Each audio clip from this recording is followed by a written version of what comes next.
മലയാളികൾക്ക് ഒരു പിടി ഹിറ്റ് ചിത്രങ്ങൾ സമ്മാനിച്ച സംവിധായകനാണ് TS സുരേഷ് ബാബു.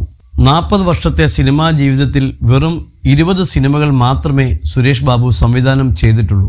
ഉപ്പുകണ്ടം ബ്രദേഴ്സ്, പ്രായിക്കര പാപ്പാൻ, കോട്ടയം കുഞ്ഞച്ചൻ തുടങ്ങിയ ഹിറ്റ് ചിത്രങ്ങൾ അണിയിച്ചൊരുക്കിയത് സുരേഷ് ബാബുവാണ്.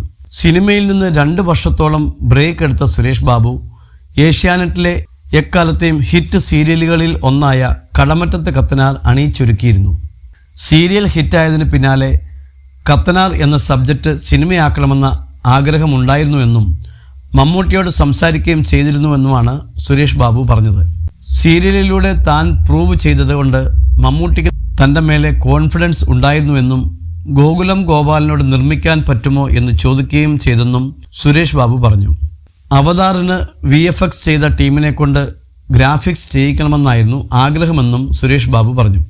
എന്നാൽ ബജറ്റ് എങ്ങനെ പോയാലും 100 കോടി ആകുമെന്ന് കണ്ടതുകൊണ്ട് ആ ശ്രമം താൻ ഉപേക്ഷിച്ചെന്നും സുരേഷ് ബാബു കൂട്ടിച്ചേർത്തു. ഓൺ ലുക്കേഴ്സ് മീഡിയയ്ക്ക് നൽകിയ അഭിമുഖത്തിലാണ് സുരേഷ് ബാബു ഇക്കാര്യം പറഞ്ഞത്. കത്തനാർ എന്ന സബ്ജക്റ്റ് മമ്മൂക്കയെ നായകനാക്കി ചെയ്യണമെന്ന് ആഗ്രഹമുണ്ടായിരുന്നു. ഇതേ സബ്ജക്റ്റ് സീരിയലാക്കി ചെയ്തതുകൊണ്ട് എൻ്റെ മേലെ മമ്മൂക്കയ്ക്ക് കോൺഫിഡൻസ് ഉണ്ടായിരുന്നു. ഗോകുലം ഗോപാലിനോട് ഈ പ്രൊജക്റ്റിനെ കുറിച്ച് സംസാരിക്കുകയും ചെയ്തിരുന്നു. എത്ര ബജറ്റ് ആകുമെന്ന് എന്നോട് ചോദിച്ചു.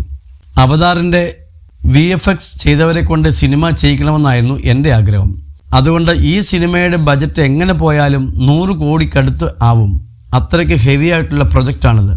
പക്ഷേ മലയാളത്തിൽ ഒരു സിനിമയ്ക്ക് വേണ്ടി 100 കോടി ചിലവാക്കുക എന്നത് നടപ്പുള്ള കാര്യമല്ലാത്തതുകൊണ്ട് ആ ശ്രമം ഉപേക്ഷിച്ചു, സുരേഷ് ബാബു പറഞ്ഞു.